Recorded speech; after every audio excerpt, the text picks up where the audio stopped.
Hey everybody, Dr. Quinn, and today I wanted to show you our evaluation and analysis of jaw pains, jaw injuries, TMJ pains, anything that has to really do with the jaw, and how we actually go through this evaluation and do a functional assessment of the jaw. So we're going to just jump right in. Amber is being our test subject here. So in this case, most of the time when we're looking at a joint, we actually test muscles that cross that joint. And I'll give you an example, like actually test the strength or activation of that muscle. So in case of the wrist, we'd say, hey, hold the fingers in this position. And you're going to hold and see if she can actually maintain that resistance in order to assess the muscle that runs across that. Issue with the jaw is you can't really test specifically those muscles, so we do have to use a secondary muscle. So you're really looking for one that holds strong, so push back for me. In this case, we're going to use an upper trap. Perfect.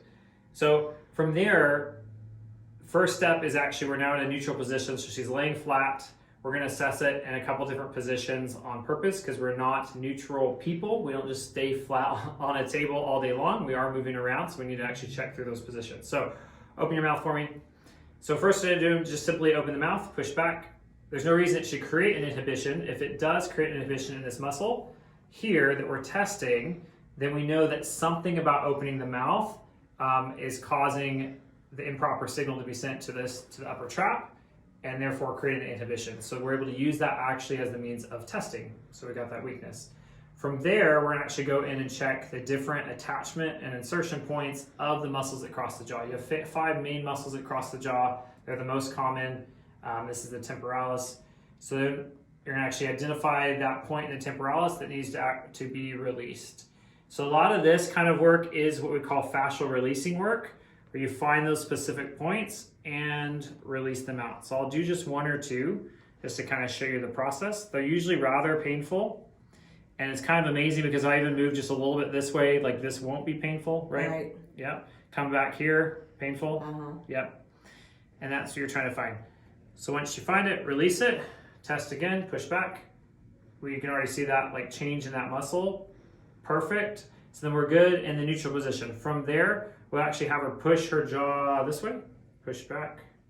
Good there, push your jaw that way, push back. Good there, cool, bring it back. Open again, and this way now turn your head that way with the jaw open, push back.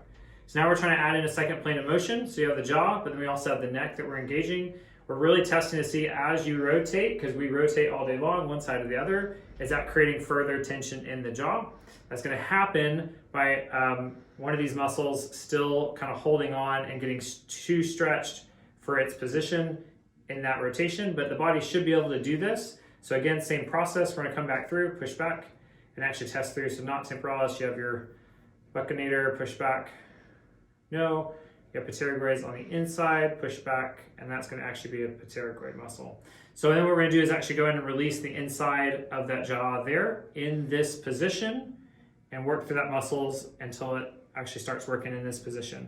We're then gonna follow that up, turn back to this side, check there, go through a similar process. We're able to check both right and left jaw this way, come back to middle.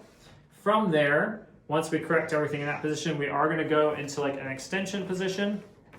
Because again, we are functional people, we move around. You don't just keep your head in one position all day long. So we're trying to find what are the positions that are actually further creating more tension and creating more pressure in that jaw.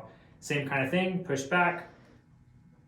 It creates that weakness. So then we're gonna go back and check through those muscles. And you can literally have, there we go, buccinator. So this time it's the buccinator, so right there. I'm gonna show this as an example. So as soon as I push it, she goes, If I bring her back into a neutral position and I push here, I'm not saying it's not painful, but it's not that bad, right? Correct. And then we actually drop her back with that extension, come back to the exact same point, and it's like, what the heck is that? So again, it means that fascia and that muscle in that position there's too much like increased tension that's happening there that needs to actually be released. So every muscle has sensors in it in terms of how long it should be and how long it should be in every position that your body can go into. And so something in this part isn't communicating right. As we extend back, it shouldn't increase the tension to this degree. So once you realize that's where the problem is, you release it out, and that helps reset the muscle so that it allows the jaw to open even in an extended position. We come back and do flexion this way, push back, And with rotation, push back, you're still gonna check the rotation in every position. Turn the other way. Other thing that we'll often test too, come back, is actually like a tilting position, so ear to shoulder.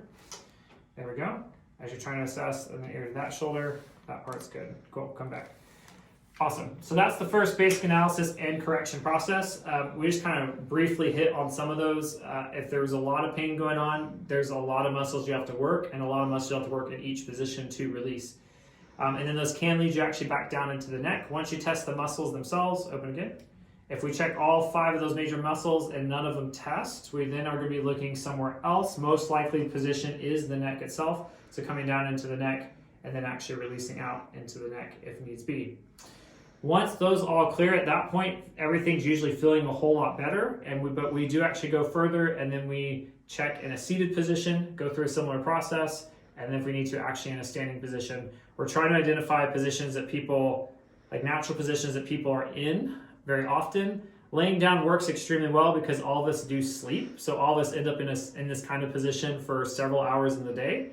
But a lot of us are sitting at desks, a lot of us are walking around, and so those need to be assessed as well. So there it is, jaw evaluation.